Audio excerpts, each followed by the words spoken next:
السلام عليكم ورحمة الله وبركاته. أهلا بكم في حلقة جديدة من برنامج اللعيب على MBC مصر. مبروك لنادي الزمالك الصعود للنهائي. مباراة يعني كانت في المتناول إن تكون النتيجة أفضل من كده، لكن كل المباريات في قبل النهائي والنهائيات بيبقى ليها حساباتها. الزمالك النهاردة كان عايز يحافظ على الفوز اللي سجله في مباراة الجزائر، رغم وجود جماهير كبيرة جدا تؤازر الفريق. ما كانش في أي مبرر للتراجع قوي وتخويف الجمهور والفصول اللي انتوا عارفينها. بصوا جماهير الزمالك عاملة ازاي. ايه يا جماعة ده؟ جماهير الزمالك يا جماعة حاجة هتفرح، حاجة يعني مضيئة، نور ساطع. جماهير نادي الزمالك النهارده الاستاد كان فل، حاجة جميلة جدا جدا، ومن كل الأقاليم ومن كل المدن جايين يأزروا نادي الزمالك. عودة الزمن الجميل لنادي الزمالك، أيام البطولات، أيام اللعيبة بقى، مدحت عبد الهادي وحازم إمام وعبد الواحد السيد ومنصف وطارق السعيد ووائل الأباني وأيمن عبد العزيز. يعني تحس إن الزمالك بيرجع نفسه. أنا الزمالك، خلي بالكو، انا الزمالك. الدنيا راحت، الدنيا جت، طلعت فوق، نزلت تحت، ايقاف قيد، مشاكل ماليه، مشاكل. انا الزمالك في الاول وفي الاخر، انا الزمالك. فالجماهير بترجع فرقتها بالامكانيات. ادي الست وبناتها وولادها بيحبوا الزمالك، كل الاعمار موجوده. بص البنت الصغيره اللي هناك دي، يا ايه الجمال ده. اسره اهي، اسره مصريه اهي جميله. ايه الجمال ده، الحاجات الحلوه دي، المشاهد اللي بنحب نشوفها. ولا تعصب بقى ولا شتيمه ولا رمي ولا حاجات من دي. جماهير نادي الزمالك مدرسه. لو في مدرسه للفن والهندسه دلوقتي هي جماهير نادي الزمالك. والله بجد، النهارده اللي كسب جماهير نادي الزمالك.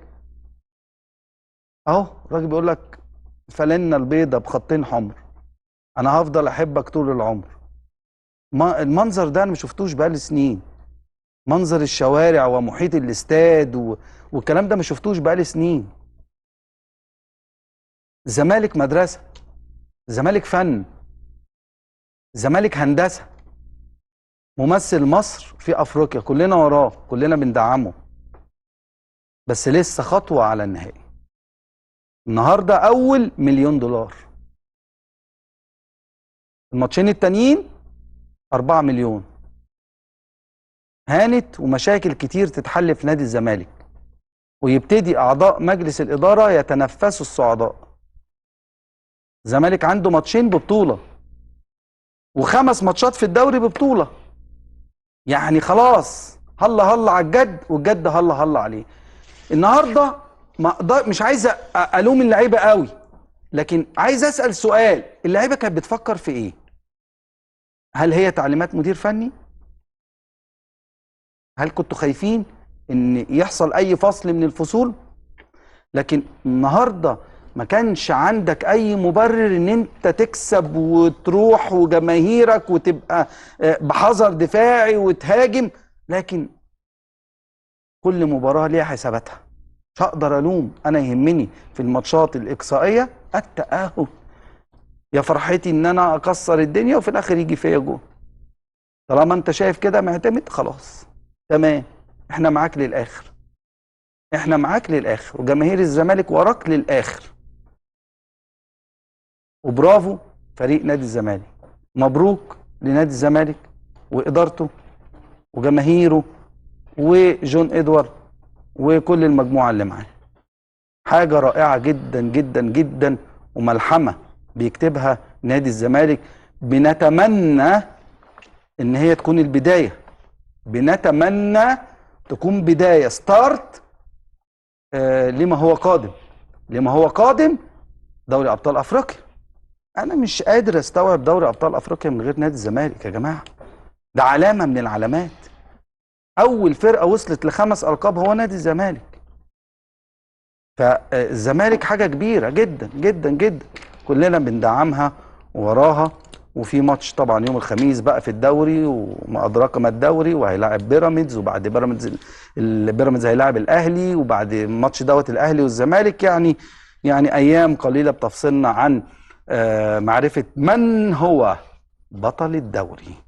برحب بضيوف الكبار اللي مشرفينا ومنورينا، نجوم مصر، وحش افريقيا، كابتن اكرامي. مبروك للزمالك يا كابتن اكرامي. مبروك طبعا، الف مبروك للزمالك. نتمنى بس انها تكمل بقى ان شاء الله. وعقبال الدوري للاهلي او لبيراميدز مش عارف. طب يبقى تقول عقبال الدوري ليه؟ يعني مش عارف، انت اللي تفسر بقى. لا انت اللي بتقول مش انا اللي اقول. لحد فيهم اهلي، بيراميدز، ايوه، زمالك، ايوه ماشي. لو بس يعني في حاجه عايز بس ادي لك حقك فيها يعني. بامانه يعني، يمكن انا خطر على بالي وانا جاي في ماتش الذهاب. لو تتذكر بعد الزمالك ما كسب، انت قلت حاجه كويسه قوي، ان الفرقه ديت بتلعب بره ارضها احسن من جوه. والله فانا بدي لك حقك في الجزئيه ديت. والنهارده هم كانوا احسن من الماتش بتاع الذهاب. هم كانوا كتير كانوا اخطر كمان. المهدي سليمان شال كرة في غايه الصعوبه وحساسه جدا. مبروك للزمالك يا كابتن اكرام. ما انا قلت مبروك. طيب. انا هقعد بقى اقول هي مره واحده بقى، ما تضغطش عليا اكتر من كده. لا وطبعا يعني انا طبعا احمد يعني حصل يعني لسه قعدنا مع بعض اكتر من مره. وايمن. لكن اول مره حماده انور. حماده مبروك يا حماده، حاجه جميله. حماده طبعا شرف ليا ان انا موجود مع حضرتك. الله يكرمك. الله يبارك فيك يا هيبه، ونتمنى يا رب ان نحقق البطوله في الاخر وناخد الدوري. بس كابتن اكرام ما يزعلش بقى. لا هزعل ليه؟ لا مش هيزعل. مش هزعل. لا طبعا ان شاء الله الاهلي او البيراميدز اللي هياخد الدوري. كابتن احمد مبروك. مبروك لكلنا والمصري. وشك منور النهارده. لسه جاي من الاستاد. قول لي ايه الكواليس بقى، قول لي كده اللي حصل في المقصوره كده. اتكلمت مع مين، ومين كان مشدود ومين ما كانش مشدود؟ كلنا كنا مشدودين طبعا. كله الاداء بتاع الفريق اللي بتابع الفريق زي ما كابتن اكرام قال عليك. شباب الوزاف عارف ان الفرقه بتلعب ماتشات بره كويسه يعني. فانا كنت طبعا عشان جزء فني بفهم الفرقه كويس، فكنت قلقان. فاللي حوالين الناس كده كانت قلقانه. في ناس كان جايه تحتفل باربعه وخمس. كره القدم مش كده. كره القدم 90 دقيقه. ايوه انت شفت في اخر لحظات كان في صعوبه، ودي ماتشات قبل النهائي. مين اكتر واحد كان خايف في مجلس الاداره؟ اديني بقى الكواليس كده بالامانه يعني. لا في حد بينفعل وفي ناس هاديه. مين بقى اللي بينفعل ومين هاديه؟ يعني بينفعل اكتر انا وحسام مندوه، محمد طارق، عمرو ادهم. اكتر ناس بتنفعل. في ناس ثانيه هاديين يعني. دي كره القدم يعني. في مدير فني بيبقى هادي جدا، في واحد بيبقى متنشن عصبي حسب كل. حماده صدقي مثلا في جهاز منتخب مصر كان هادي جدا. ايوه طبعا. انا وحسن شحاته كنا متعصبين جدا. طيب يعني قول لي كده، المكسب دوت والوصول ما بتخليش مجلس الاداره يعني يبقى خلاص بقى قربوا من بعض وحبوا بعض والدنيا تمشي؟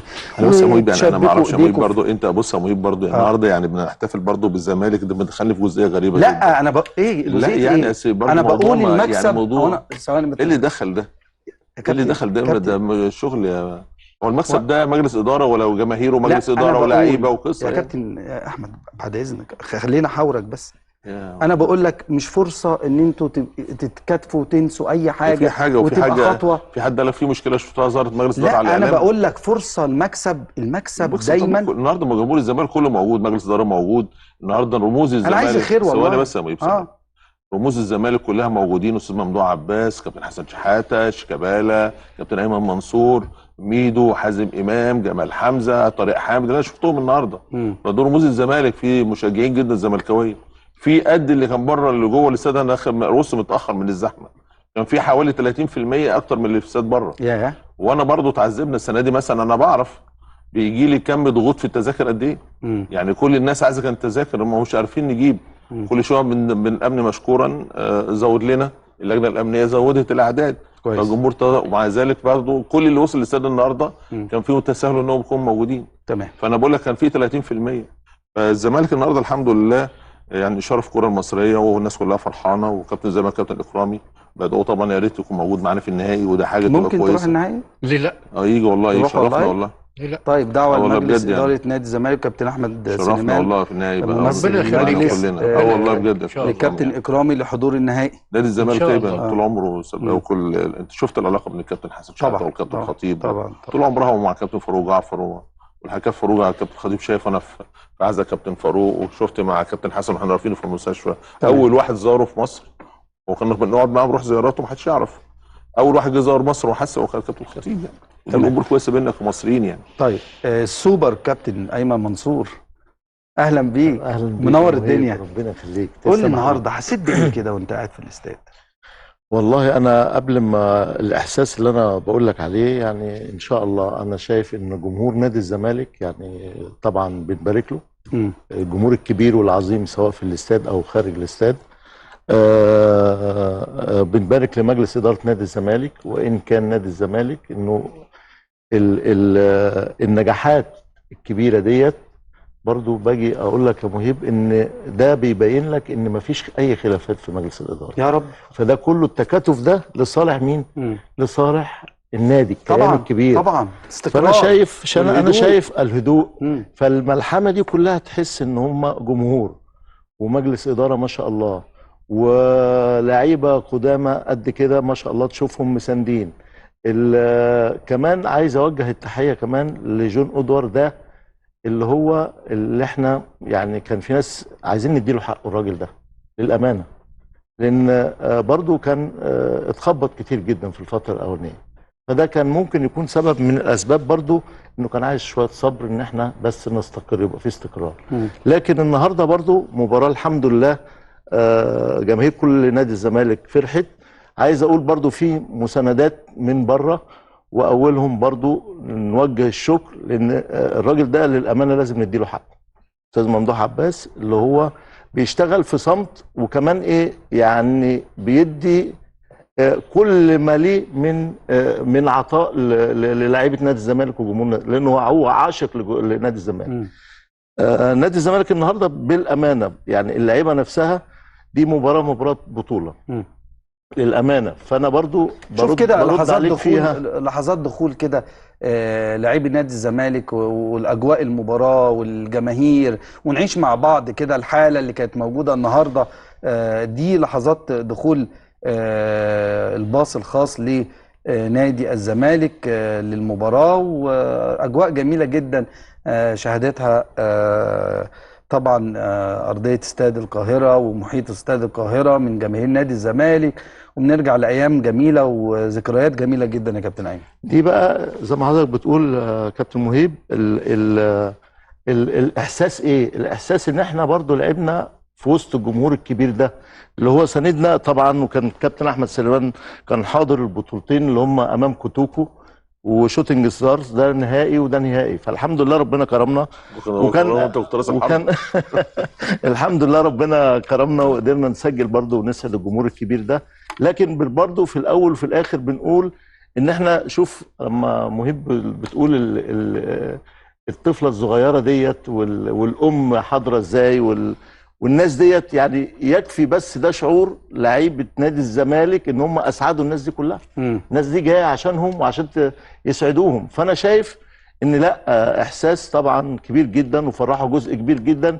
دي محطه وخلصنا منها، لكن برضو بقول ان المباراه دي مباراه بطوله، مش ما يهمنيش اداء، ما يهمنيش على قد ان انا احافظ على الهدف اللي هو بره، ان انا اسعد واطلع ان انا اصعد للدور النهائي ان شاء الله باذن الله، ونحصد البطوله باذن الله الفتره اللي جايه ان شاء الله. انا بس اديك مثال يعني ايه، في النهارده تخبيط في بعض الانديه على شراء اللعيبه بقى، في سياسات في شراء اللعيبه وتقويم فريق. حطوا لنا يا جماعه الاجواء بعد اذنكم، اجواء المباراه. ومن الحاجات اللي انا اتعلمتها سنه 92 كنت لسه ببتدي حياتي 91، كان الكابتن ايمن منصور راس الحربه ومصطفى نجم. بقاي ده كنا ضغوط عليه جدا من الجهاز المعاون ومن الجماهير، قعدوا 10 ماتشات الاولانيه ما يجيبوش جوان، هم رؤوس الحرب ايمن منصور ومصطفى نجم. الراجل قال كده دولت رؤوس الحربه للزمالك نهايه الموسم. خد بقى المفاجاه، البطوله خلصت هم هدافين الدوري الاثنين. فدي مثال للانديه اللي عماله تخبط في اختيارات الاختيار صح، ولا تقول بقى اوض لبس، ولا تقول لا، اختيار فنيات مظبوطه الاداء. حماده، ايه اللي لفتك او ايه اللي لفت نظرك النهارده في المباراه دي؟ بص، هو طبيعي ان احنا اول حاجه بتلفت نظرنا المنظر الجميل اللي احنا شايفينه ده مهيب، والزحف اللي شايفه انا من قبل صلاه الجمعه النهارده، انا شايفه على السوشيال ميديا جماهير جايه من كل حته، من كل المحافظات، يعني زي ما نقول كده بتحرك الحجر. حاجه رهيبه. لكن انا شايف ان معتمد خد المباراتين باكج على بعض، ان انا في الاخر عايز الصعود. ما غامرش ان هو فتح الجيم، ما غامرش ان هو يهاجم فتقدر فريق شباب بلوزداد ان هم يقدروا يعملوا هجمه مرتده او حاجه يجيب جول يصعب عليك الموضوع. احترامهم مش زياده على اللزوم، احترامهم نظرا لظروف المباريات اللي قبل النهائي والنهائي. المباريات اللي قبل النهائي تلعب ولا يعني تلعب وعشان تكسب. انت فاهم ازاي؟ مش لازم الاداء تكسب ولا تلعب. تكسب ولا تلعب. لكن انا شايف ان الاداء النهارده مش راضي جمهور نادي الزمالك. جمهور نادي الزمالك بيحب المكسب ويحب المتعه ويحب الكره الجميله ورايح يستمتع. لكن الاداء النهارده هو اداء ان انا اصعد بيه للمباراه النهائيه. خلي بالك الزمالك، لعيبه الزمالك دلوقتي يا مهيب عندها ضغوط جامده جدا، ضغوط ان انت كمان عندك المباراه الجايه مباراه صعبه، مباراه ب6 بونت زي ما بنقول في الدوري بتفكر فيها. انا بس كان نفسي ان انت ادام انا مش ههاجم يا كابتن احمد ومش هفتح الجيم، كان بزيرة انا مش شايفه ان هو سليم 100%. واضح النهارده كمان ان هو الراجل رابط الخلفيه وقافل على الخلفيه ومش مستواه. وانا هدافع، مش ههاجم ومش هحتاج بزيرة الا ويبقى موجود معايا لو انا احتاجته اثناء اللقاء، لا قدر الله دخل فينا جول او حاجه، كنت ممكن انزل بزيرة، ان ده اهم لعيب موجود عندي حاليا. فكنت ممكن اخليه معايا على الدكه كابتن ايمن، ان انا لا قدر الله دخل فيها جول ينزل بزيرة احتاجه. لكن في ظل ان انا بدافع وبقابل من نص الملعب والكلام ده كله، كنت ممكن احافظ عليه اكتر من كده. لكن هي مباراه اهم حاجه ان انت صعدت بيها في موقف نادي الزمالك، ان محتاجين كلنا البطوله دي، محتاج الثقه ترجع تاني ما بين الجماهير واللعيبه والاداره.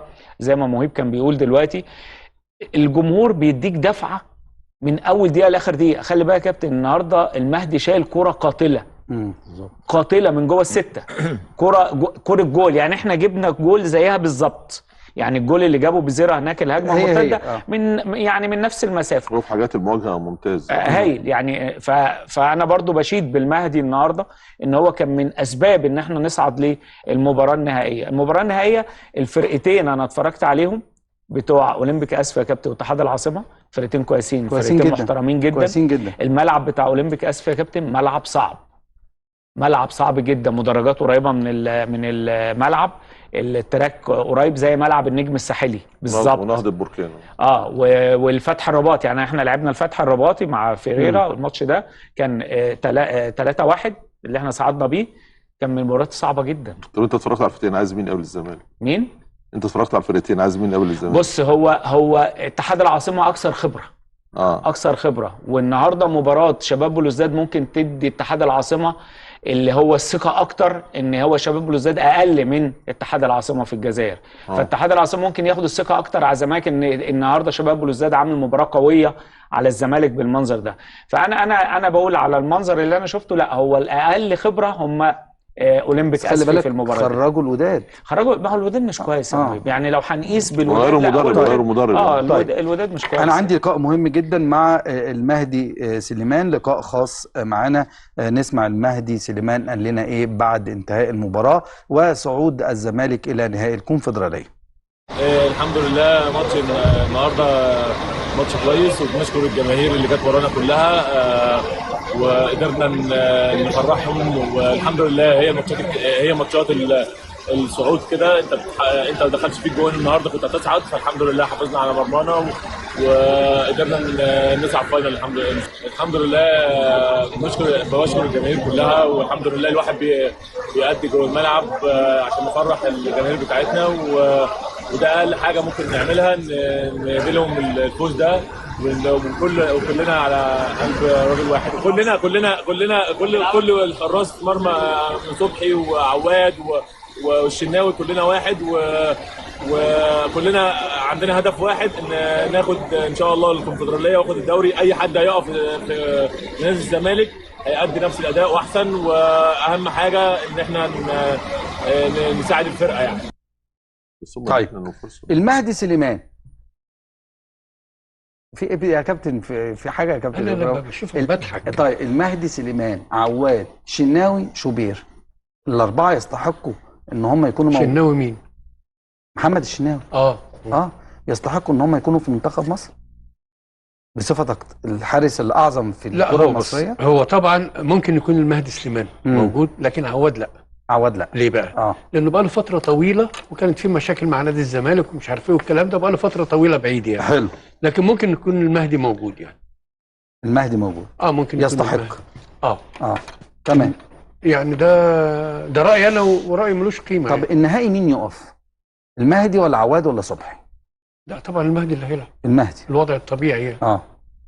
يعني ما هو راجل لسه لاعب النهارده وكان السبب في ان نادي الزمالك يوصل للنهائي. ازاي يقعد؟ قعدوا ازاي؟ ما احنا في حاجات برضو ما بنفهمهاش. يعني احنا فجأة لقينا مثلا صبحي وقف الماتش بتاع افريقيا والمهدي قعد وعواد وهو متألق عواد وهو متألق قعد. ده كان سبب المشكله. ما هو ده عشان كده انا بسألك. بالنسبه برضو لشوبير متألق، تلاقي الشناوي وقف وشوبير قعد.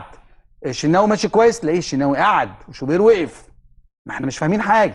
خلاص يبقى نسال الراجل المسؤول، هو اللي يقول لنا. ما انت بقى المسؤول عن الحراسه عندنا هنا. ما انا بسالك. انا قلت لك فنيا النهارده المهدي هو كان السبب في ان نادي الزمالك يصعد للنهائي. يبقى الوضع الطبيعي ان هو هيلعب. ما ينفعش ان انا اقعد مهدي ولاعب محمد عواد. مين احسن حارس مرمى في مصر دلوقتي؟ احمد الشناوي. مين؟ احمد الشناوي. احمد الشناوي بيراميدز. شوبير مش عاجبك؟ انا بسالك سؤال. حلو. ما انا برد برضه عليه. لو جيت تسالني على شوبير هقول لك لا، شوبير بيأدي انا بشكل حلو. انا سالتك مين احسن حارس مرمى في مصر، قلت لي احمد الشناوي. احمد الشناوي حلو قوي. شوبير مش عاجبك؟ مين قال ان شوبير مش عاجبني؟ شوبير بيأدي اداء جيد، لكن الظروف ما خدمتوش الفتره اللي فاتت. حلو. يعني خسرنا الترجي ومصطفى شوبير كان موجود. فالنهارده لا، احمد الشناوي بيأدي بشكل جيد جدا مع نادي بيراميدز، سواء في البطوله الافريقيه او الدوري. طيب انا ليه بسألك السؤال ده؟ لان الحارس الاساسي لمنتخب مصر هو شوبير. ماشي، ما اختلفناش. احمد الشناوي مش موجود اساسا في تشكيله منتخب مصر. دي قصه ثانيه. دي قصه ثانيه. هل في مشاكل مع حسام حسن واحمد الشناوي؟ ليه ما خدوا قبل كده؟ وبعد كده ما خدوش. طيب بس خدهم، يبقى ما فيش مشاكل. يعني انا عايز اسالك سؤال. الفتره اللي فاتت ده كان موجود في كاس الامم، خلي بالك. لحظه واحده. احمد الشناوي كان موجود في كاس الامم. الفتره اللي فاتت في المعسكر اللي فات. ايوه. احمد الشناوي كان بيأدي بصوره جيده جدا مع بيراميدز. حلو. ما اتخدش في المعسكر. تمام. تمام. ده سؤال بيطرح نفسه. ده برضو لازم اقوم رايح الناحيه الثانيه اقول من هو احسن حارس مرمى في مصر الان؟ كمستوى فني يعني؟ احمد الشناوي. عنده امكانيات عاليه جدا. انتوا متفقين بقى مع بعض؟ ما الشناوي لو في النادي الاهلي ولا حد كان شاله منتخب مصر، وهو اللي كان يلعب اساس منتخب مصر. ولو في الزمالك كان يبقى ممكن اساس منتخب مصر. لازم بص معايير الانديه في معايير المنتخبات دايما بيبصوا للنادي الاهلي. ليه النادي الاهلي او الزمالك؟ لان الاهلي والزمالك بيلعبوا في افريقيا، بياخدوا بطولات، فالخبره دي المركز ده بيميل للخبرات الافريقيه. تمام. فاحمد الشناوي النهارده لو موجود في النادي الاهلي كان وضعه هيختلف كتير جدا، ان هم دولة المرآة للكره المصريه، الاهلي والزمالك. تمام. يمكن في ناس في مصر يعني تشكيل الاهلي والزمالك 90% من الشعب ما راح حافظهم. مش حافظين فرقه بيراميدز، مش حافظ. انا الاسماعيلي دلوقتي ما اعرفش مين فرقته الاساسيه، مش زي زمان مثلا يعني. تمام. او الاتحاد مثلا. تمام. يمكن قفشه دلوقتي هو اشهر لعيب في الاتحاد. فحارس مرمى الاهلي والزمالك دول بيبقوا حراس مرمى لو هم اصلا من صغرهم حراس مرمى منتخب. الزمالك هيعمل ايه مع بيراميدز يوم الخميس؟ ان شاء الله الامور العجله ماشيه، الدفعه كويسه، الجمهور زي ما كابتن ايمن اشاد بيه ليه دور كبير جدا، وده الجزء المميز عن بيراميدز. اولا الفنيات الزمالك بيأدي كوره كويسه جدا باعتراف كل النقاد الراضيين وباعتراف حضراتكم، وفي نفس الوقت بيراميدز بيأدي كوره كويسه، لكن نادي الزمالك بيميز دلوقتي بجمهوره، يعني من اعظم الجمهور دلوقتي في الكره المصريه. انت كلمتني على الجمهور، ما كلمتنيش على الفنيات. ما انا كلمتك في الفنيات وقلت لك الزمالك بيشيل. انت ركز في كلامي بس. انت عايز تعمل له مشكله بس. والله ابدا. ما انا قلت لك الناس، قلت لك كل الجمهور، وانا قلت كلمه قلت إيه يا كلمه كابتن ايه؟ إكرام؟ مش قلت لك انت قلت لك دلوقتي ايه؟ كل النقاد انا قلت حاجه؟ انا ما قلتش كل النقاد يا ايمن.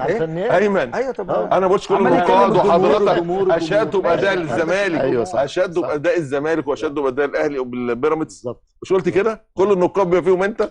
الحاجه المميزه دلوقتي عن بيراميدز احنا ادانا الفني 10 على 10. طب حلو سيبك من مره، أيوة، لكن هو احنا عايزك عندنا تتكلم في جمهور دي. بيعمل الزمالك كده. وسع عليا والنبي يا كابتن ايمن، وسع بس انا وعايز اوصيك على الزمالك انت بس. والله الزمالك، والله عايزك توصل على الزمالك في قلبي الزمالك وفي عينيا. النهارده بقى انا عايزك طيب. تتغنى ساعتين ثلاثه. اغني ايه بس ما عجبنيش الأداء. مش بص يا مشكله. كابتن، طيب انت راجل خبره زي ما كابتن حماده قال لك. النهائيات دي مش انا معاك، مالهاش انا علاقة. معاك. الماتش الاصعب للزمالك وبدون بقى اي فنيات وكلام، بيراميدز ولا الاهلي؟ بيراميدز الأهلي. بكسب بيراميدز، وصلت للدوري بنسبه 80%. يعني الماتش الاصعب للزمالك لانه قبل النادي الاهلي. بيراميدز قبل النادي الاهلي مش الاهلي. لا قبل، هو عشان الترتيب جايبه. لا ماليش دعوه بالترتيب، انا بتكلم في قوه فريق وقوه فريق. لا حاليا لا، البيراميدز الاهلي، البيراميدز اعلى من الاهلي. بيراميدز اقوى. الاهلي عنده مشاكل زي ما يعني مش الاهلي عمره ما كان حواليه الدوشه دي وحواليه، لكن بيراميدز دلوقتي ما عندوش مشاكل. بعض المشاكل. احنا ما اختلفناش، ما احنا قلنا ان عندنا ده مشاكل. كابتن اكرام يشهد وكل الناس بتشيد وفي لجان شغاله وفي تغييرات اداريه وفنيه اللي بيديروا الكوره في النادي الاهلي. ده شيء يعني مش منافس الزمالك هو بيراميدز على الدوري؟ لا بقول لك، انت بتقول لي على دلوقتي بقول لك مباراه بيراميدز تديني 80% من الدوري. كابتن ايمن، منافس الزمالك الاقوى بيراميدز ولا الاهلي؟ لا الاثنين. لا لو هختار واحد الاقرب دلوقتي بيراميدز. لكن الاهلي داخل في الصوره. ان الاهلي برضو تخاف منه لانه جاي من بعيد وممكن عايز يصلح الاحوال اللي فاتت. فهيدخل بشكل قوه في الفتره اللي جايه. لكن بيراميدز المباراه اللي جايه للزمالك هي مباراه هتبقى يعني زي ما تقول ممتعه للجمهور. طيب هو كابتن احمد قال ان بيراميدز اقوى دلوقتي من النادي الاهلي، كان واضح في كلامه. ده صحيح. انت نفس الراي ونفس في الوقت الحالي بيراميدز. يعني بيراميدز برضو يعني نفس الاهلي برضو كان مشارك في بطوله افريقيا ولسه خارج، وبرضو يمكن المركز الثالث، فبالتالي برضو عنده سكواد كويس قوي سواء داخل الملعب او بره الملعب. طيب لعيبته تخاف منها. طيب اجي لنقطه مهمه جدا. فضل. ناصر منسي، تمام، بصفتك بقى يعني واحد من اهم المهاجمين اللي جم في تاريخ نادي الزمالك. طبعا زي ما اتكلمنا قبل كده وكان معانا برضو كابتن اكرامي على هدف السوق، يعني في ليك ذكريات واسم، لا اسم كبير. ده حقيقه والله العظيم كابتن. طيب ناصر منسي رايك فيه ايه كراس حربه؟ ومين اقوى راس حربه دلوقتي موجود في مصر؟ انا هقول لك حاجه، ناصر منسي يمكن كان قعد فتره كده في منحنى كان قاعد فيه. كنا بالنادي ان ناصر منسي عايز ماتشات. عايز ماتشات.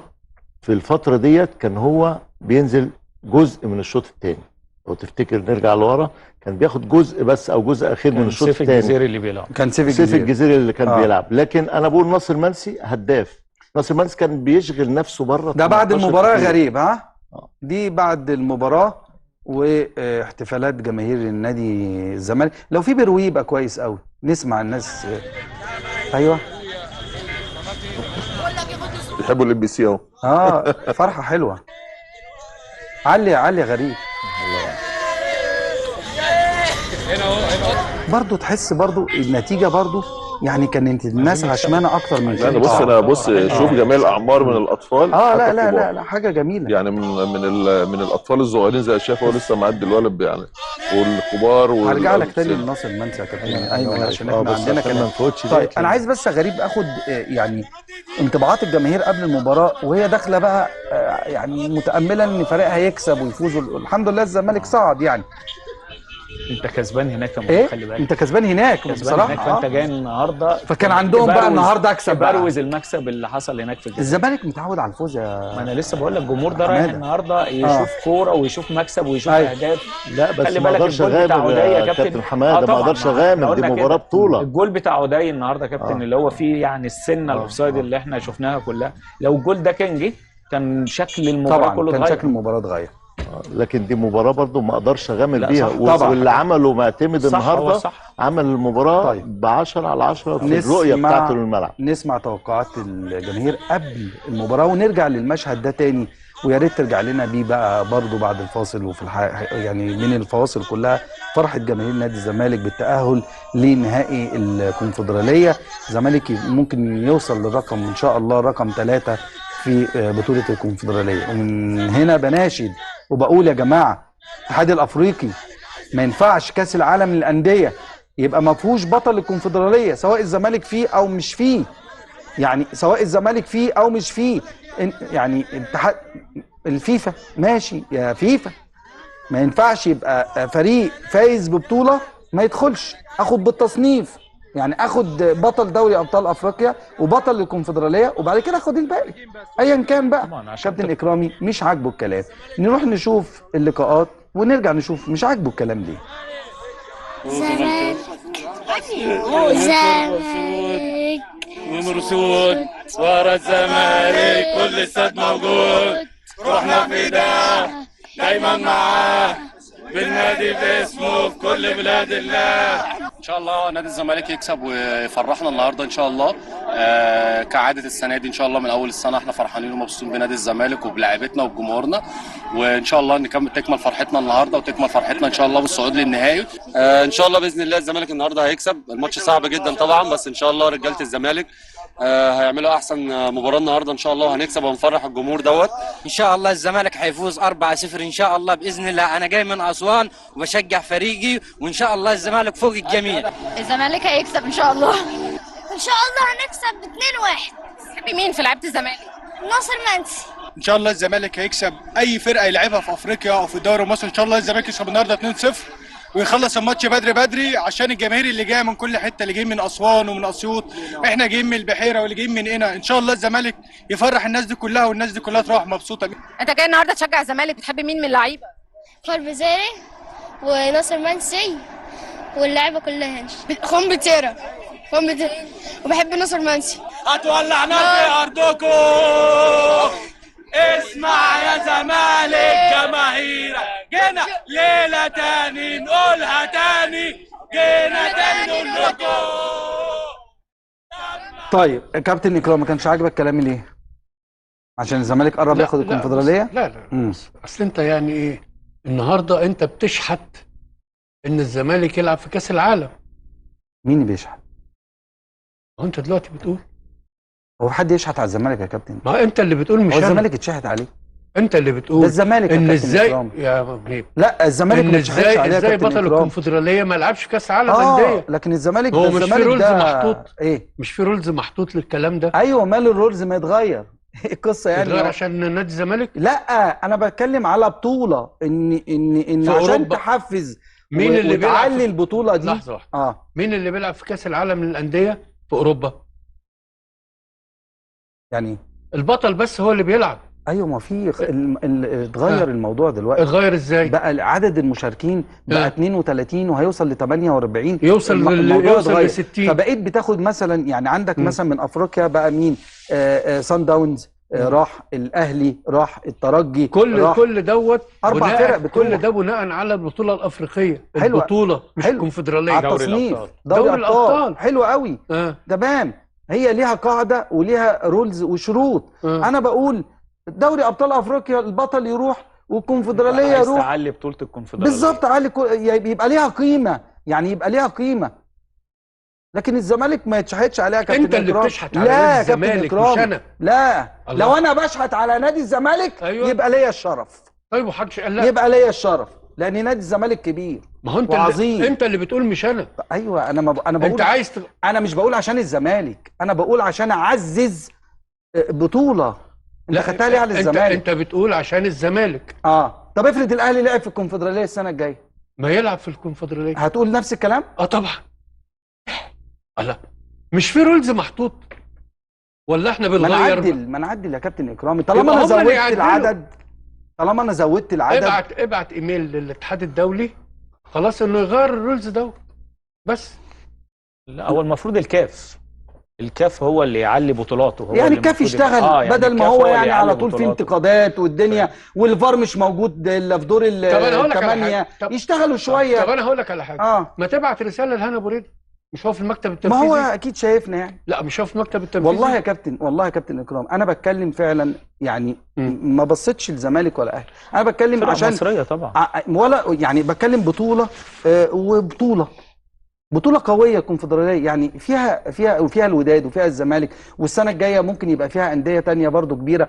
فبقول ايه بقى؟ ان اللي يفوز بالبطوله دي ويفوز بالبطوله دي يخش، الفرق اللي بعدها تخش في التصنيف. ايه الغلط في كده؟ يعني ايه لو في عدل في الموضوع دوت في كاس العالم للانديه، بطل الدوري زي ما بيلعب بطل الكاس هو اللي يروح بطوله كاس العالم للانديه. طب انا عايز اقول لك حاجه، الاثنين هو مش بطل الكونفدراليه بيلاعب بطل دوري ابطال افريقيا في السوبر. طيب فانا رايي الشخصي ان هم بعد كده ايا كان انت فاهم، في فرصه بقى للناس اللي فاز هنا واللي فاز هنا، وكل واحد يثبت وجوده. طيب يعني فاهم ازاي كده؟ ماشي، نطلع فاصل. لا بقى هنطلع فاصل. اطلع فاصل. طب خلينا بعد الفاصل. بعد الفاصل بقى عشان اكمل الكلام اللي هو بتاع ناصر منسي. طيب بعد الفاصل مكملين معاكم مع نجومنا الكبار. بعد الفاصل.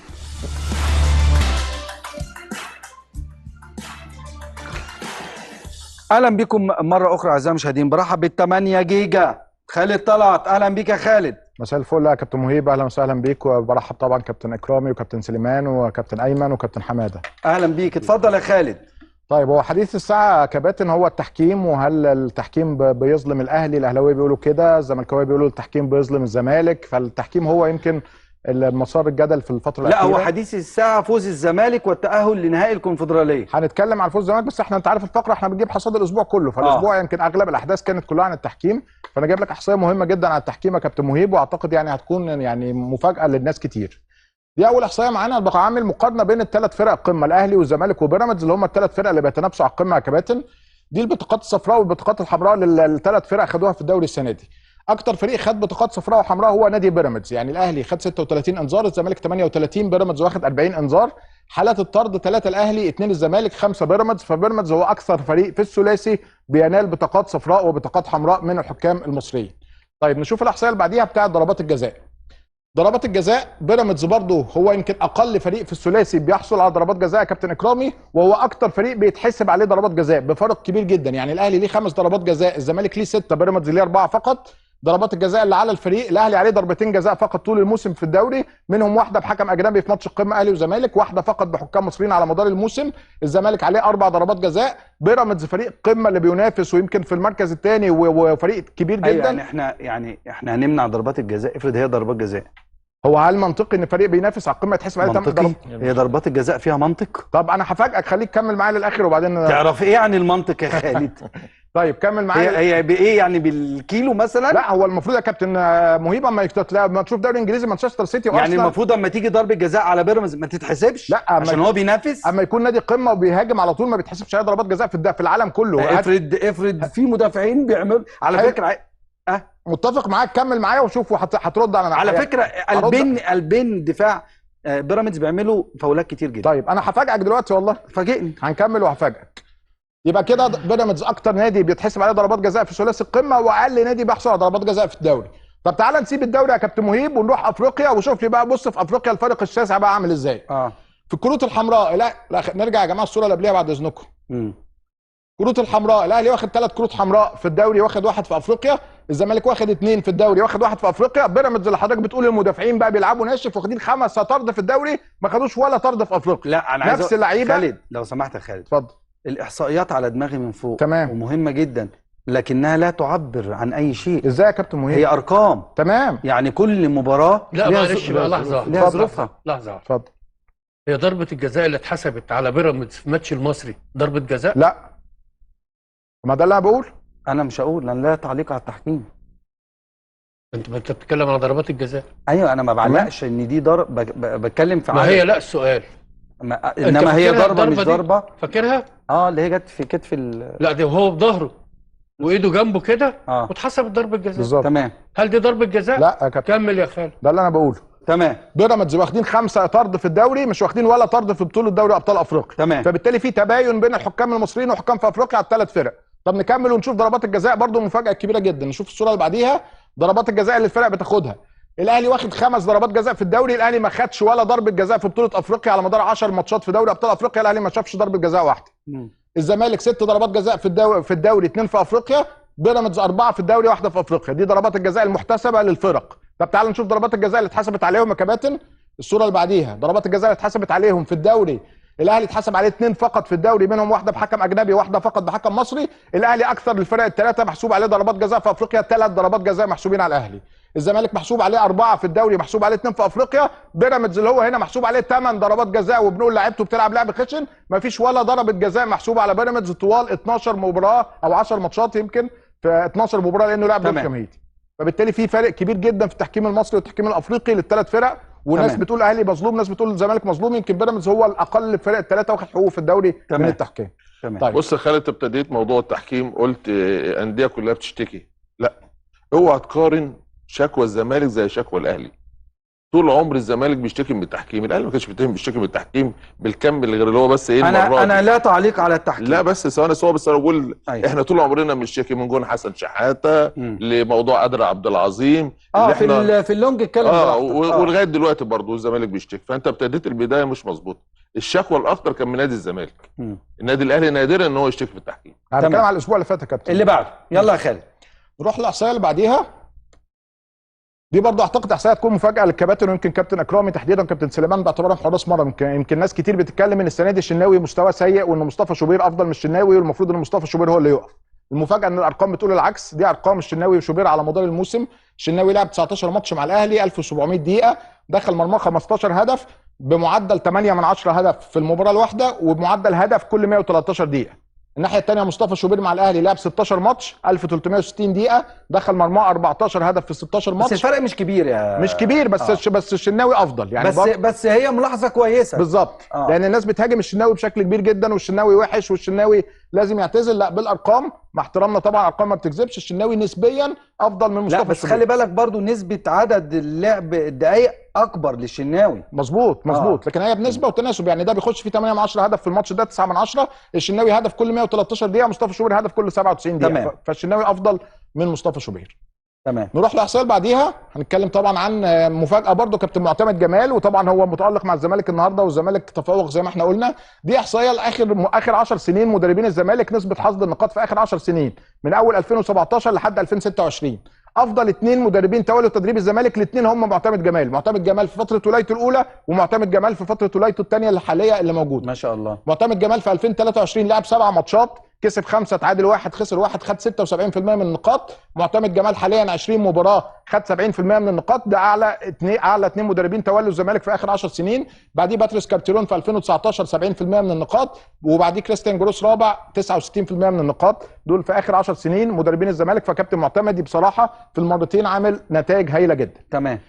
نروح بقى الاحصائيه السلبيه جدا لمدرب الاهلي. يمكن جبت لك بقى احصائيه اخر 50 سنه مدربين الاهلي، في اخر 50 سنه من سنه يمكن 1976 لحد 2026، 50 سنه متتاليه. دول اسوا 4 مدربين مروا على النادي الاهلي في اخر 50 سنه. يس سورب موجود في مركز ثالث، المدرب الحالي طبعا. المفاجاه ان المركز الاول خوسيه ريبيرو. يعني 2 مدربين من اسوا 3 مدربين في تاريخ الاهلي في اخر 50 سنه هم الاثنين الموجودين في الموسم الحالي. ريبيرو اللي بدا الموسم، وسورب اللي موجود حاليا. ريبيرو لعب 7 ماتشات خد منهم 7 نقط بس بنسبه 33%. توني اوليفيرا مركز ثاني في 2003 لعب 8 ماتشات خد 54% من النقاط. سورب حاليا 32 مباراه خد 56% من النقاط. ثم جريدو مركز رابع كاسوا مدير فني. ده في كل المدربين طبعا، باستثناء طبعا المدربين المؤقتين اللي بيلعبوا. خلي بالك. طب يستورب لو كسب ال5 ماتشات اللي جايين تفرق معاه؟ هيطلع ممكن يعني يتقدم شويه، بس هو يعني في الوقت الحالي طبعا نسبه قليله جدا يا كابتن مهيب. يعني الاثنين اللي قبليه الاهلي ما صبرش عليهم ومشاهم. تمام. فما يكون 2 مدربين في موسم واحد، دي اعتقد يعني مشكله. الاهلي يا اما جاب 2 مدربين وحشين، يا اما اللعيبه خلت ال2 مدربين دول يوصلوا بالارقام دي. نتكلم سريعا عن الزمالك. طبعا بعد فوزه النهارده الزمالك كده ضمن الحصول على $1 مليون باعتباره وصل نهائي الكونفدراليه، 50 مليون جنيه مصري طبعا بعد تاهله للنهائي. لو الزمالك كسب البطوله هياخد $4 مليون، ما يعادل 200 مليون جنيه مصري. الصوره اللي بعديها مقارنه يمكن بين دفاع الزمالك وحراسه مرماه ودفاع النادي الاهلي وحراسه مرماه برضه. يمكن في تفوق كبير للزمالك على المستوى الدفاعي يا كابتن اكرامي وحراسه المرمى في الموسم الحالي. الاهلي لعب 44 مباراه، منهم 14 مباراه فقط كلين شيت بنسبه 32%، 30 مباراه اهتزت شباكه، دخل مرمى الاهلي 46 هدف في 44 مباراه بمعدل 1.5 هدف في المباراه الواحده. تمام. الناحيه الثانيه الزمالك 43 مباراه 19 كلين شيت ودخل مرمى 33 هدف فقط بنسبه 77% هدف في المباراه الواحده. نشوف الصوره اللي بعديها. في حاجه ثانيه؟ معايا احصائيتين سريعا لاشرف بن شرقي وزيزو. بس اشرف بن شرقي ومقارنه بين بن شرقي مع الزمالك ومع الاهلي، يمكن بن شرقي مع الزمالك كان افضل بكتير مع النادي الاهلي. المواسم اللي لعبها مع الزمالك اول موسم 16 هدف 11 اسيست، ثاني موسم 16 هدف 10 اسيست، ثالث موسم 11 هدف 8 اسيست. مع النادي الاهلي الارقام قليله جدا، الموسم اللي فات نص موسم 3 اهداف و3 اسيست فقط، الموسم الحالي بالكامل سجل 3 اهداف و8 اسيست، ففي تراجع في ارقام بن شرقي. اخر واحده زيزو، برضو زيزو يمكن في الخمس سنين اللي فاتوا مع الزمالك زيزو بيقدم اسوا موسم ليه في الدوري المصري في اخر 5 سنين. مع الزمالك ارقامه اول موسم 21 هدف 18 اسيست، بعد كده 23 هدف 18 اسيست، الموسم الثالث 15 10، الموسم الحالي مع النادي الاهلي 4 اهداف و8 اسيست فقط. هو الموسم الاسوا لزيزو منذ عودته للدوري المصري ومنذ انتقاله للزمالك. بشكرك يا خالد، شكرا جزيلا. الزمالك الفن والهندسه يا ابني اللي بيجي عندنا بيعدي ايه؟ فن وهندسه. ايوه بيعدي ايه؟ والراجل عامل احصائيات اهو، الواحد لعب هنا ولعب هنا. يعني مش عارف بيعدي ايه يعني. مش فاهم، قول له. يمكن بيعدي المنش. معدوا المنش في الزمالك، لكن في حته ثانيه ما عدوش ترعى. يعني ما احنا مش عايز بس نتكلم. ما هو الاحصائيه دي انا بعلق على الاحصائيه بتاع زيزو وبن شرقي بس يا كابتن. هو بيعلق، لكن التاريخ طبعا النادي الاهلي طبعا عمل نتائج جامده جدا. لما تيجي تتكلم في الاحصائيه، بن شرقي اول ما ابتدى في الزمالك كان بعنفوانه، كان سنه صغير ولعب كتير. ماليش دعوه، ما جابوا خلاص بيجيبوه يعني. طيب حماده، جمال عبد الحميد جالنا وهو ضايع الحمد لله، عمل حاجه ثانيه. حماده، يعني ماتشات الدوري، في ماتش الزمالك وبيراميدز، الاهلي وبيراميدز، الاهلي والزمالك، اصعب ماتش بالنسبه لي يعني الاهلي طبعا، مش بيراميدز. لا الاهلي منافس قوي، هفضل على طول اقول الاهلي هو منافس الزمالك والزمالك هو منافس الاهلي. بيراميدز عنده سكواد قوي، لكن الاهلي بيملك شخصيه البطوله، بيملك جماهيريه عاليه جدا، بيلعب على برغم النهارده ان النادي الاهلي في اسوأ حالاته الفتره اللي فاتت دي فنيا، لكن جمهور النادي الاهلي كله بيقول لك الاهلي ياخد الدوري. عنده ثقه في فرقته وعنده الدافع، وعنده المباراه اللي فاتت بتاعت سموحه بلس 90 بيقدر طاهر يجيب جول في وقت مهم جدا، بيدي الروح اكتر للاعيبه النادي الاهلي وجهاز النادي الاهلي ان هو يقدر ينافس على البطوله. فانا هفضل على طول اقول لك لا، الاهلي هو منافس الزمالك. النقطه اللي الكابتن ايمن والكابتن احمد اتكلموا فيها ان بيراميدز، ان انت لو كسبت بيراميدز بتوصل ل 80% من البطوله، انا بقول ان الزمالك بيفقد نقاط في الفرق الصغيره اكتر من الفرق الكبيره. يعني الزمالك ممكن، انا اخاف على الزمالك من مباراه انبي، اخاف على الزمالك من مباراه سموحه. الفرق الصغيره دي يا كابتن انا بخاف على الزمالك، وخصوصا ان الزمالك فقد 3 نقاط مهمين جدا جدا جدا من انبي اللي هم هيبقوا اسهل منه في ال6 مباريات اللي هتتلعب، لان انبي مش باكي على حاجه. يعني انبي في ال6 مباريات دول يا كابتن هو مش هيلعب مربع ذهبي، مش هيبقى موجود في مربع ذهبي، هو بيلعب بدون اي ضغوط، لكن الزمالك اللي عنده الضغوط. طيب كابتن اكرامي، عندك الثقه ان الاهلي ياخد الدوري السنه دي؟ هو بس في جزئيه بس ارد على حماده فيها. يعني بيقول لك ان الاهلي في اسوأ حالاته. لا، الاهلي مش في اسوأ حالاته، الاهلي مش في احسن حالاته. ايوه، فدي بس جزئيه بايه برد عليها. طب عايز تقول ايه بقى؟ كنت عايز اسالك، عندك الثقه ان الاهلي ياخد الدوري السنه دي؟ مما لا شك فيه طبعا. مما لا شك فيه. بص، لو جينا نتكلم في البدايه كده، ماتش الزمالك وبيراميدز خلاص ده في صالح الاهلي. ايوه، اي نتيجه صالح الاهلي ما عدا ان الزمالك يكسب بيراميدز. خلاص، الاهلي في اسوأ حالاته بيكسب نادي الزمالك، والتاريخ هو اللي بيقول الكلام ده، مش انا اللي بقوله. فالنهارده يعني انت مش خايف من ماتش الزمالك والاهلي خالص؟ قلقان من ماتش بيراميدز مثلا عن ماتش الزمالك؟ انما الاهلي يعني هقول لك على جزئيه. انت حضرتك شفت الاهلي اسوأ من كده قبل كده؟ ما انا هقول لك بس يعني. خلاص، في سنه من السنين كنا بنلاعب المنصوره في المنصوره، الجيل بتاعنا، وخسرنا من المنصوره 2-0 في المنصوره، وكان المباراه اللي بعديها نادي الزمالك. كل الناس قالت لك الزمالك هيكسب نادي الاهلي، ونزلنا في المباراه دي كسبنا هنا الزمالك. طيب لماذا لم يحضر كابتن خطيب الاجتماع الاخير من وجهة نظرك؟ يعني انا ما عنديش المعلومه، لان بتضحك ليه؟ بس نفسي اعرف. لا بتضحك ليه يعني؟ لا ما ضحكتش. بص انا هرد على الجزئيه ديت رد يا حبيبي باسلوب تاني خالص. قول. في هجوم شرس دلوقتي على محمود الخطيب كرئيس النادي الاهلي، والكلام اللي بيطلع دلوقتي على محمود الخطيب ما ينفعش انه يتقال في السوشيال ميديا او الناس تطلع تتكلم على محمود الخطيب. على كابتن الخطيب؟ لا هو الهجوم على المجلس مش على كابتن الخطيب بعينه يعني. على كابتن الخطيب لا في نقد جامد جدا الخطيب والله. طيب يعني بس ده شيء وارد طول ما انت في منصب بتنتقد يعني. الناس بتنسى محمود الخطيب في الانجازات بتاعته مع النادي الاهلي. ما ينفعش ان انا انسى التاريخ بتاع محمود الخطيب مع النادي الاهلي. في اخفاقات ماشي، انا متفق معاك، وقلنا الكلام ده من اكتر من حلقه، ان في مشاكل فنيه واداريه في النادي الاهلي وفي سبيلها للتصحيح دلوقتي. لكن النهارده الهجوم على محمود الخطيب بالاسلوب دوت انا لا اقبله، ومفيش حد يقبله. وانا متاكد ان انت لا تقبله انت كمان. لا طبعا محدش يقبل. خلاص؟ لا طبعا. محمود الخطيب قيمه طبعا. وقامه، ورئيس النادي الاهلي اكبر قلعه رياضيه موجوده في الشرق الاوسط. بامكانياته، ببطولاته، بتاريخه، بجماهيره، بكل حاجه. ايه دي يعني؟ انت بتعمل ايه؟ لا انت قلت اكبر قلعه رياضيه هو في الشرق الاوسط مش في مصر. احنا في العالم بقى خلاص. في الشرق الاوسط الزمالك اكبر قلعه رياضيه في العالم. بدليل ازاي؟ بدليل والله روح كل حته في العالم الزمالك حاجه بسم الله ما شاء الله. هو احنا دول عربيه لحظه واحده بس يا احمد، لحظه واحده. دول عربيه ليبيا والله العظيم. طب لحظه واحده عندنا عرب يعني. لحظه واحده. هات لي النادي الزمالك عن اي حد في الدول العربيه حتى. طيب. خليك معايا بقى. كل حاجه. النادي الاهلي في كاس العالم في امريكا، كاس العالم للانديه في امريكا، كان الاستاد كله بيشجع النادي الاهلي. عادي، ايه المشكله؟ كانوا ده في زملكاويه كانوا بيشجعوا هناك. لا عشان انت بتقول مصريين، ان نادي الزمالك اكبر قلعه رياضيه في العالم. والله بناء على ايه؟ ليهم في كل حته. بناء على ايه؟ ليهم في كل حته. طب والنادي الاهلي مالوش في كل حته؟ ايوه ليه؟ بس مش زي الزمالك. بس مش زي الزمالك. لا اكتر من الزمالك لا بكتير والله. يا لا أحمد. والله لا انت لفيت العالم يا كابتن. انا لفيت. ما انا لفيت العالم انا كمان. ما انا بقول لك انت لفيت. ولعبت في كل حته. طول عمر الناس بيقولوا اللي جليت. هو برضو نادي الزمالك ليه ثقل زي ما النادي الاهلي ليه ثقل. ما اختلفناش. ده في مصر او في لا بس ايمن معروف في الدول العربيه كمان بالذات اللي هي 40 شعبيه الزمالك اكتر. الزمالك برضو ليه ثقله وليه جماهيريته كبيره هناك. نفس الاهلي برضو ليه ثقته وجماهيريته الكبيره اللي هو داخل مصر وخارج مصر. لكن ما نقولش النادي الاهلي بس، لا الاهلي والزمالك فريقين كبار ليهم جماهيريتهم كبيره، ليهم بطولاتهم الكبيره، قلعتين كبار.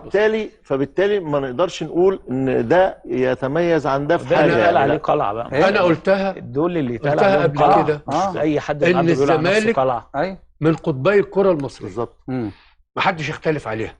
لكن النهارده لما تيجي تقول لي، لما احمد يقول ان الزمالك اكبر قلعه رياضيه في العالم، انا شايف كده. انت حر بقى، ده بتاعتك انت. انا شايف كده يا كابتن اكرام. لكن انا بتكلم من الواقع اللي هو ايه؟ ان النادي الاهلي طبعا ايه بقى ايه؟ مش كعالم يعني برشلونه، لا كافريقيا والدول العربيه. بناء على ايه طيب؟ انا شفت انا كمان شفت شعبيه الزمالك في الكويت وفي السعوديه في اعلى من الاهلي بكتير. وانت ما شفت مين اللي في مصر شعبيه الاهلي قيام جامد اكتر من الزمالك. لا وفي الدول العربيه لا مش زي الزمالك. لا والله مش زي الزمالك. لا معلش لا مش زي الزمالك. معلش طيب يعني انا عايز يمكن كرة الصالات اتكلمنا عليها كتير النهارده. الزمالك صعد للنهائي، وايضا الصالات كسب الاهلي. كسب الاهلي. يفرحوا شويه. يفرحوا شويه. نفرح طول عمرنا. المهم نفرح. ده احنا واخدين 17 بطوله السنه دي من في كرة الصالات. ولا انا غلطان؟ لا مش غلطان. طيب امال ايه؟ يفرحوا النهارده، ايه المشكله؟ يفرحوا. لا قلنا النهارده فرح كبير طبعا عشان الكونفدراليه وعشان كرة الصالات. احنا بص فرح كبير. احنا لما بنتكلم على كرة الصالات مش عايزين حد خلينا نفصل ما بين كرة الصالات. لا نفرح شويه يعني. ايوه طب ما انا بقول لك افرحوا. يعني لنا حق ان احنا نفرح برضه. افرحوا. انا قلت ما تفرحش. ان احنا اللحظه بلحظتها. لحظه بلحظتها. احنا النهارده وصلنا نهائي افريقيا والاهلي مش موجود، فاحنا اللي فرحانين. انت وصلت الكونفدراليه ايوه ماشي، وليست ممثل افريقيا لا لا معلش. اول تهنئه لنادي في مصر السنه دي جوهر نبيل وزير الشباب كانت للزمالك اهو. بارك لحد نادي السنه دي، اول مره حد نادي، الراجل من ساعه ما جه وزير اول مره يبارك لنادي اهو. ما قلت مبروك لنادي الزمالك ولا ما قلتش مبروك لنادي الزمالك؟ وقلت اتمنى ان نادي الزمالك يكمل المسيره عشان تاخدوا قرشين تفك بيهم ازمتكم. لا الزمالك دلوقتي انا سامع الاهلي عنده ازمه ماليه والله برضه، ما افتكرش يعني. لا والله بسمع حتى في كوره الصباح. النادي الاهلي بص، النادي الاهلي انت كده مش هتروح النهائي شكلك كده بالمنظر ده. النادي الاهلي بس لا احنا بنحب الكابتن اكرام على المنافسه كده. النادي الاهلي بنحب على المنافسه كده. النادي الاهلي بيصرف مرتبات اللعيبه في ميعادها، طالما كان مش بص ورفع الحاجب مرتبات المدربين في ميعادها، الموظفين في ميعادها. بص يا كابتن اكرام، نعم بص يا كابتن اكرام، نادي الزمالك اتحارب محاربه زي ما نادي الاسماعيلي اتحارب، وده الاسماعيلي اللي فيه دلوقتي. لا احد هيقدر رغم المكائد ورغم حاجات كتير لنادي الزمالك ان نادي الزمالك ما بقاش في مكانه الطبيعي.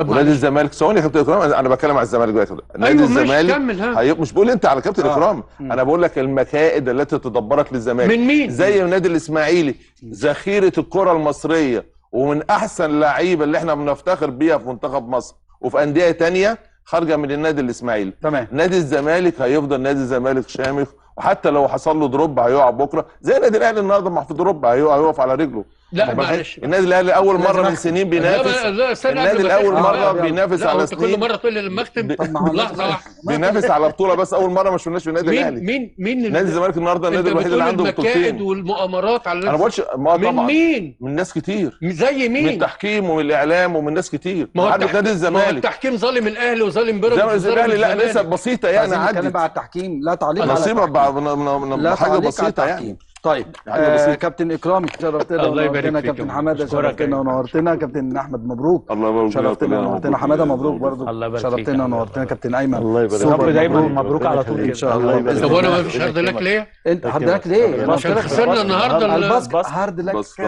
هارد لك يفرحوا بقى.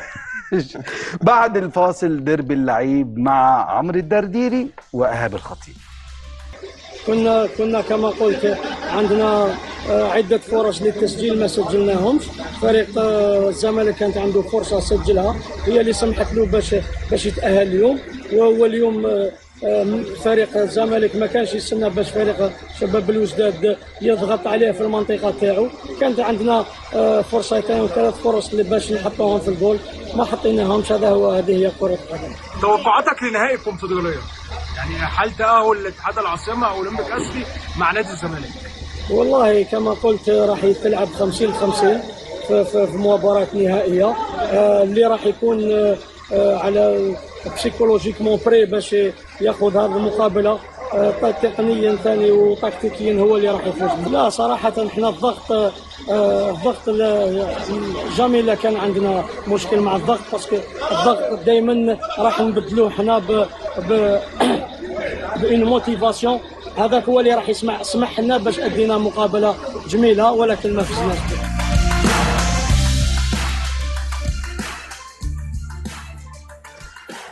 اهلا بكم مره اخرى اعزائي المشاهدين. ديربي اللعيب عمرو الدرديري وايهاب الخطيب.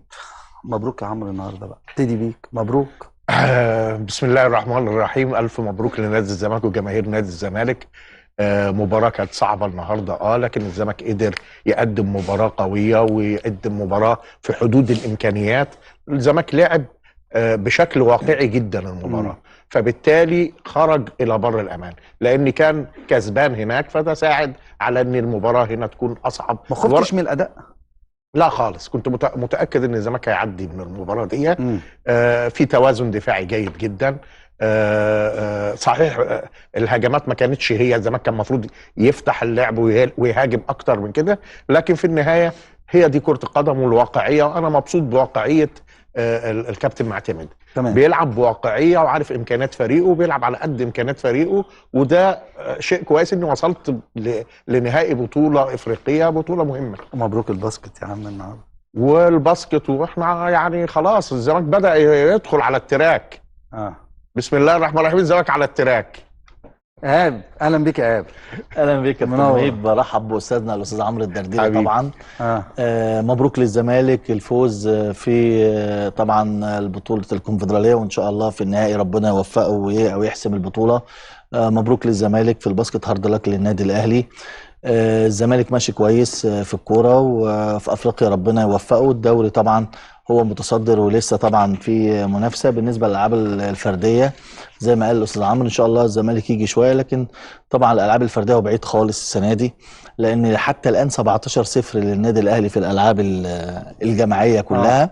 الصالات يعني العاب الصالات بكل انواعها، ولكن المنافسه حلوه بيخش فيها نادي الزمالك، منافسه كويسه. وفي 17 لعبه صالات، 17 بطوله. لا على مستوى السيدات والرجال كله خلي بالك هي فيها ايه؟ ده فيها سله وطايره ويد. ايه المشكله؟ لا انا بوضح لك انا مالي.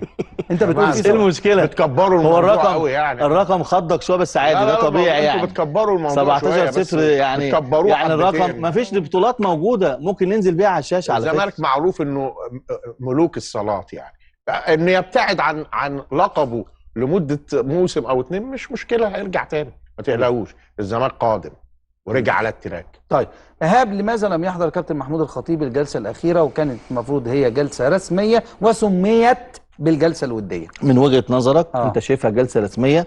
النادي الاهلي لا كتب في اي حته ولا على الموقع الرسمي ولا على قناته ولا على ما كلامك، ما ده سؤال. جلسه طارئه مكتوبه فين؟ هاتها لي. النادي الاهلي لم يعلن ان في لا مجلس ولا جلسه طارئه ولا اي حاجه. حلو. لكن كان في جلسه بين اعضاء مجلس اداره النادي الاهلي. طب ايه يعني سميها جلسه ايه يعني؟ مش فاهم. وديه يعني ولا ايه؟ الناس قعدوا. ما هم سموها وديه. ازاي وديه يعني؟ هيفرق مع الناس ايه رسميه ولا وديه؟ معلش هيفرق معاك ايه يا استاذ عمرو؟ لا مش هيفرق معاك ايه يا كابتن مهيب؟ انا هيفرق معايا ان كابتن الخطيب ما راحش. كويس جدا. كابتن دي علشان ما احنا بنقول جلسه عاديه. وخلي بالك ممكن تبقى جلسه رسميه واي واحد ما يروحش. بالظبط. هل مش بيبقى في جلسات رسميه وبعض الاعضاء ما بتروحش؟ ايوه حسب الجلسه. ممكن واحد لا قدر الله تعبان، واحد مش موجود، واحد مسافر، بس الناس مركزه شويه مع النادي الاهلي. في اجتماعات مجلس اداره جايه يعني اعتقد الاسبوع كون ان الكابتن محمود الخطيب ما يحضرش طبعا لازم الناس تركز. صح. طبعا صح. كابتن محمود الخطيب قيمه كبيره، لما ما يحضرش حاجه زي كده وهو رئيس النادي الاهلي مظبوط طبعا يبقى في مشكله. لا مشكله لا كده. معلش بس يا استاذ عمرو، ايه اللي هيجيب مشكله؟ مع احترامي يعني، ايه اللي هيجيب مشكله ان الكابتن ما راحش جلسه سواء كانت رسميه او مش رسميه؟ ما اعتقدش يعني الموضوع. لا ما هو في تداعيات يعني. كابتن الخطيب كان هو المسؤول عن ملف الكوره، كويس. دلوقتي بعد عن ملف الكوره، كمان ما حضرش الاجتماع، كويس. دي حاجات كلها مترتبه على بعض. مين فتديك ايحاء ان لا في في مشكله، إيحاء. في ازمه. اذا البعض اللي عايز يشوفها انها مشكله يشوفها لا مش يشوفها، ده الطبيعي يعني. استاذ عمرو على ارض الواقع لا توجد مشكله، وانا قلت لك لان احنا قلنا ان دي قاعده النادي الاهلي ما دعاش وما قالش ان انا قاعد كذا، دي قعدوا الاعضاء سواء كانت وديه او رسميه مش هتفرق مع حد. طب انا عايز اسال سؤال، ليه انتوا بتحبوا تبقوا دايما في المدينه الفاضله؟ اللي هو مين؟ يعني ليه النادي الاهلي عايز يقصد مفيش مشاكل خالص يعني. ازاي يعني؟ لازم في مشاكل، طبيعي اي مكان في الدنيا فيه مشاكل. انا بقول لك بس مشاكل في مشاكل معلش. ما انا بقول لك اهو، انا بقول لك ان مجلس اداره الاهلي ما فيهوش اي مشاكل. لو عند حضرتك معلومه اتفضل قول، انما انا بقول لك اهو ما فيش الشواهد. انا بقول لك الشواهد. لا هات لي المشكله، قول لي في مشكله كذا. انا بقول لك الشواهد اللي انا شايفها في كتر حضرتك من وجهه نظرك اللي انت شايف انها في مشكله، لكن انا معلوماتي وباكد لك ان ما فيش اي مشكله خالص داخل مجلس اداره النادي الاهلي، لان الكلام اللي انت قلته كلام محترم جدا. انك قلت مثلا ان الكابتن الخطيب كان مسؤول عن الملف، دلوقتي مش مسؤول. مين اللي ترك الملف وسلمه؟ كابتن الخطيب. اوكي بسيط. طيب يعني. هل سيلبي اتحاد الكره طلبات النادي الاهلي الاربعه؟ اللي هي ايه؟ اللي هي عقوبه الشناوي. ما يشاع ان في انا اسف يعني في لفظ، الناس بقت تقول لك اصل هدنه وما بيتكلموش والكلام ده. لا في هدنه ولا في حل. يعني لا في هدنه. في بعض البرامج طلعت علينا وقالت في شروط وفي هدنه. معلش انا بقول اللي بيقال في اللي بيتقال احنا في وسط رياضي. ايوه كويس، وكل الناس بتجتهد كتر خيرها، لكن احنا بنقول مفيش اي حاجه خالص. لا هدنه ولا حلول. لا لكن هناك طلبات من النادي الاهلي كويس طالبها من اتحاد الكره كويس، الا وهي البت في موضوع الفار. انا هستمع للفار ولا لا؟ اقول لك على مفاجاه. اتحاد الكره لو قال للاهلي تعالى اتفرج على الفار دلوقتي، الاهلي مش هيروح. لا ولا انت عرفت ان اصلا اتحاد الكوره مش هيوافق؟ لا خلاص، انت انا باعت لك جواب، خلي بالك بس عشان في بعض التصريحات طلعت بس دي مفاجاه كبيره. انا اقول لك اهو، اتحاد الكوره الاهلي بعت ايه؟ الاهلي بعت ايه يا كابتن مهيب؟ الاتحاد الكوره بعت قال لهم تعالوا اتفرجوا على الفار، صح كده؟ حصل. ولا قال شروط ولا قال كان ماني ولا اي حاجه. الاهلي بعت له خطاب كامل، قال له هيحضر الوفد بتاعي 1 2 3. فجاه اتحاد الكوره بيقول لك لا ده فلان يحضر وفلان ما يحضرش. طب بس جبتها منين؟ برضه انا جاي لك بس اهو، ما انا بفسرها لك. برضه انا بقول لك اهو، انت عندك الوفد اللي راح ده، الناس قاعده تقول لك اصل فلان هو راح خبير اصوات، والسيد المحترم المدير التنفيذي بتاع الاتحاد قال لك خبير اصوات، ده في النهايه مش خبير اصوات خالص. ده راجل مدير تقني بيفهم في المونتاج وللحاجه اللي رايحه ايه، ان هي بيور ولا اتمنتجت بالظبط كده. ايوه بس. وبعدين الاهلي ليه طلب واضح انه هيسمع جزء معين من الفار، من بقى اللقطه بتاعت اللي فيها ضربه الجزاء ومن الصفاره لغايه ما خرج الحكم، واتحاد الكوره مش هيعرض الكلام ده. فالقصه منتهيه. انت عايز تسمع الفار الماتش كله؟ لا مش الماتش كله. مين قال الماتش كله؟ مش بتقول من الصفاره للنهايه؟ امال ايه؟ من صفاره النهايه للخروج من الملعب. من بعد الثلاث دقايق دول اللي حصل فيهم تجاوز من الحكم تجاه اللاعبين. ايوه بس تمام. وعايز اقول لك على حاجه، هو انت ليه اي نادي لو عايز يسمع المحادثات ما تطلعها؟ ايوه طب ليه النادي الاهلي سيتنازل عن طلب من طلباته الاربعه؟ مش هيتنازل. امال انت اللي بتقول لي. ما هو الاهلي طلب وراح ونفذ اللي الاتحاد الكوره قاله ونفذ اللي هو بعته في خطاب. اتحاد الكوره هو اللي ما التزمش. منتظر الرد من اتحاد الكوره على طلباته. خلاص هو اتحاد الكوره عنده رد. ده اتحاد الكوره طالع يكايد. اتحاد الكوره طالع يكايد. انا ما اعرفش بصراحه المهندس هنا ابو رضا وقف الراجل ليه، عشان قال انه من كفر الشيخ. ما عادي الموضوع ما طيب يعني بجمله تكريم الحكم اللي هو كان عليه مشكله. طيب ومعلش خلينا ما نتكلمش على التحكيم. لا ما بتكلمش على التحكيم. ايوه بالظبط. انا في الحكام استلمت الرايه قبلها ب 10 ايام. حلو. ومتصورين على الاتحاد وهم مستلمين الاشاره. وانت بتكرم اللي راحوا كاس العالم. فانت كده طالع تكايد في موضوع الحكام وفي موضوع اللي من كفر الشيخ. بس فاذا كان انت الباشمهندس هاني وجد نفسه في اللقطه دي بيكايد وفي اللقطه دي لا هنا مكايده وهنا مكايده. المهندس هاني عمل اللي عليه ووقف الراجل وحوله للتحقيق. طب وتكرم الحكام مش في وقتها عشان يحصل اللقطه دي ليه؟ تمام. طيب ليك رد على الكلام اللي اتقال ده كله؟ انا شايف ان في لغط كبير بين موقف الاهلي وموقف اتحاد الكوره. ايوه اتحاد الكوره بعت للنادي الاهلي وده اتحاد الكوره هو اللي بينظم كره القدم في مصر. فبالتالي لازم اسمع كلامه. مفيش حاجه اسمها الانديه اقوى من اتحاد الكوره او الانديه تفرض على اتحاد الكوره ايا كان هي مين، حتى لو كان شعبيتها ايه. ده الطبيعي. ده الطبيعي. لا تقول لي اهلي ولا زمالك ولا اي حد يفرض على اتحاد الكوره من حد. لكن انت مثلا لو ليك في الزمالك عايز تروح تشوف الفار، هل اتحاد الكوره يفرض عليك مين اللي يروح؟ هو ولازم حد اتحاد الكوره حدد مين يروح. يعني انت لو اتحاد الكوره فرض عليك حاجه تقول له حاضر. ايه المشكله يعني؟ اوكي هو حلو. عايز اسال سؤال، هو ايه المشكله ان كان بس احنا ثانيه واحده بس اكمل بس. اتفضل. هو ايه المشكله ان كان الكابتن وليد صلاح وهو راجل مدير كوره انه يروح؟ كويس. ده هيقلل من النادي الاهلي. عادل مصطفى وعادل مصطفى. ايه اللي كان هيحصل لو حد من جهاز الكوره عشان ايا كان راح؟ ايه المشكله؟ هنا يغيب التخصص. انت لما تروح تتفرج على محادثات الفار ايه المطلوب فيها؟ حكم فاهم في بروتوكول في المحادثه في الفار. يبقى حكم المدير او الاداري لا يمكن هيبقى معاه بروتوكول الفار، يبقى لازم واحد متخصص يبقى حكم. طب رقم 2، لو انت رايح وحصل مونتاج او قط في حته معينه مين هيكتشف؟ اللي هو المدير التقني. طب ومين مسؤول عن الكوره؟ كابتن سيد. ومين مدير الاعلام؟ الاستاذ جمال. اذا وفد متناسق 100% وفق الحدث. طب تعال نروح اسبانيا، تعال نروح لاي حته يا حبيبي. اصل الحالات مش فنيه بحته. انت مش بتتكلم كوره اوف سايد فمودي ناس بيفهموا. انت بتتكلم صح يعني الحاجات اللي هيشوفوها تكنيكال. حاجات تكنيكال مش كوره. وفي الكوره معاك حكم بيفهم، معاك الكابتن سيد بيفهم. تمام. فانت هنا اوكي. طيب في اسبانيا اتحاد الكوره حدد مين يجي، ايه المشكله بقى؟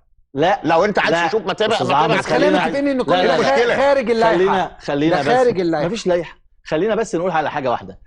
اتحاد الكوره لما بعت استاذ عمرو للنادي الاهلي قال له تعالى شاهد الحاجه، ما قالوش في الجواب الاولاني ايه الاولاني وايه الثاني؟ انتوا ليه واقفين لبعض كده؟ الموضوع عادي جدا. ما هو في منطق. بعت لك جواب انت قلت لي خلاص انا موافق اتفرج على طب خد مني ايه دي بقى المشكله؟ خد مني السؤال الحلو ده. ماذا لو الاهلي ما بعتش ان فلان وفلان رايح وكان راح بيهم على طول؟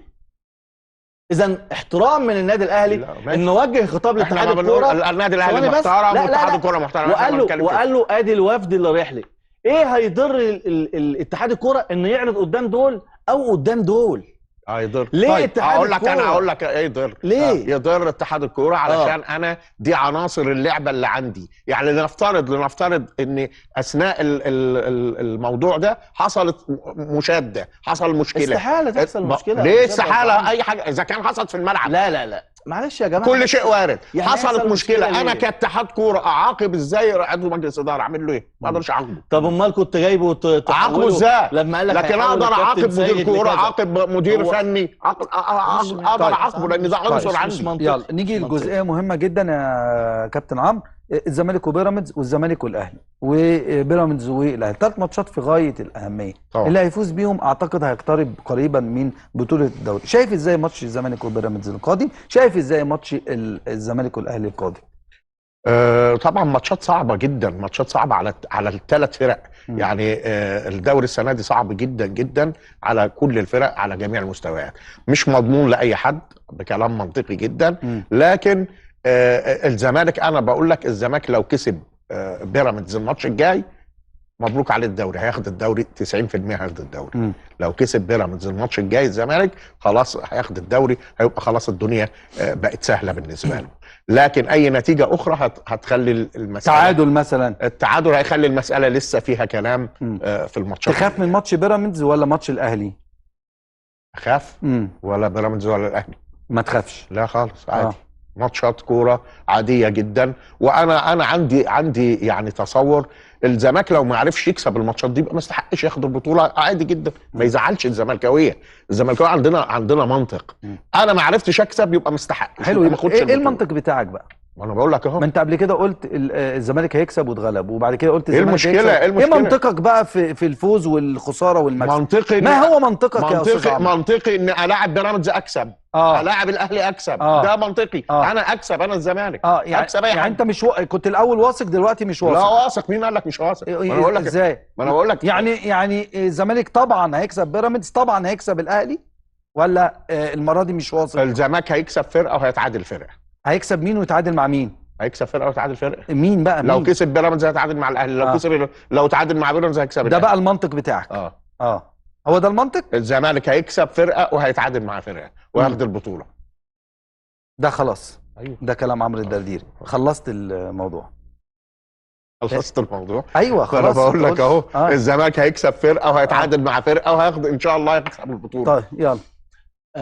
طبعا استاذ عمرو بيتكلم في واقع. ايوه، بيتكلم ان البطل اللي بيلعب على بطوله يكسب مبروك عليه. زي ما انا جيت قلت لك فكره المثلث، الضلع اللي يكسب الضلعين هي دي المعادله بتاعت الدوري السنه دي.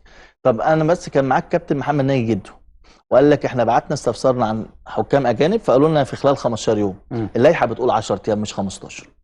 لائحه اتحاد الكره الرسميه بتقول 10 ايام مش 15. ايوه، وهاتوا اللائحه حطوها هتلاقي اللائحه بتقول لك 10 لا ايام. هو ما قالش ولا 10 ولا 15. قال المده القانونيه. 15. المده القانونيه 15. انما هي المده القانونيه 10. يعني كان ينفع في وقت الاستفسار يتلعب بحكم، لكن عموما. طب انت يضايقك في حاجه ان هم يلعبوا بحكم مصري؟ بالعكس. بالعكس، ده اي نتيجه في صالحك. لا انا مش بتكلم في كده. ولا لصالحي ولا مش لصالحي. انا احب العداله على الكل.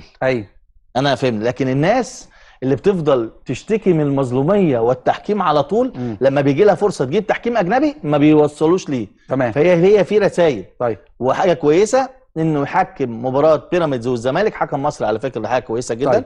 طالما الفرقتين مرضيين والنادي الاهلي بيشتكي من الحكام المصريين. نعم، النادي الاهلي بيشتكي من الحكام المصريين. طبعا الماتشات الكبيره صعب. خلي بالك بس عايز اقول لك على حاجه. لو النادي الاهلي بيشتكي من الحكام، خد 45 دوري ازاي؟ ما خدها بالحكام المصريين. ايوه، ما هو اخر 17 سنه. يعني انت واخد 45 دوري بتشتكي من الحكام المصريين، امال اللي واخد 14 ولا 15 هو اللي ما بيشتكيش؟ اخر 17 مش سنه. منطق خالص. لا المنطق ان اخر 17 سنه النادي الاهلي قدر يكسب المواجهات المباشره مع الزمالك الا في وجود الحكام المصريين.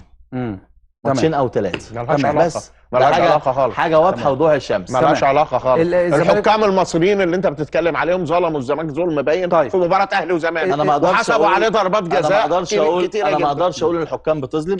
انا بقول لا، احنا بنتكلم في الماضي. حكم لو اخطا بيبقى خطا غصب عنه، ده طيب. شيء بيبقى واضح. أيوة. مش عايزين نروح لمنطقه معينه، ايوه، لكن دايما برضو بيبقى بتاخد يعني حتى الحكم الاجنبي لو ظلمك انت بتبقى دايما بتلتمس له عذر. الزمالك وبيراميدز النتيجه كام؟ اعتقد ان كعب الزمالك على بيراميدز هيكون عالي. وبيراميدز يعني هي في بيتها، يعني مش بعيد. إيه؟ يعني في بيتها. يعني ايه في بيتها؟ يعني ده لا. هيحاول يكسب وده هيحاول يكسب. ازاي ده بينافس؟ ما انا بقول لك ده هيحاول يكسب وده هيحاول لا يكسب. ازاي مش ما انا بقول لك اهو في بيتها ده هيحاول يكسب وده هيحاول يكسب.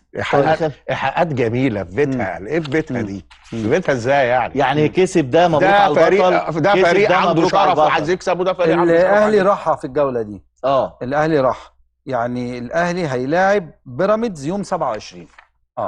يعني ده على طول. انا متفق مع الاستاذ عمرو لما قال لك الزمالك عايز ياخد البطوله يكسب اي فريق. ايوه، والاهلي برضه لو عايز البطوله يكسب اي فريق. وانا قلت لك الحلقه اللي فاتت هم الثلاث اضلاع اللي في المنافسه، الضلع اللي يكسب الضلعين يبقى بنسب كبيره بنقول له مبروك عليك الدوري. بشكرك كابتن ايهاب، شرفتنا. شكرا كابتن مهيب، شكرا استاذ عمرو الدردير. بشكرك يا استاذ عمرو، شرفتنا ونورتنا، وبالتوفيق ان شاء الله يا استاذ عمرو. طيب اشوفكم الاسبوع القادم وحلقات جديده من برنامج اللعيب على MBC مصر. الى اللقاء.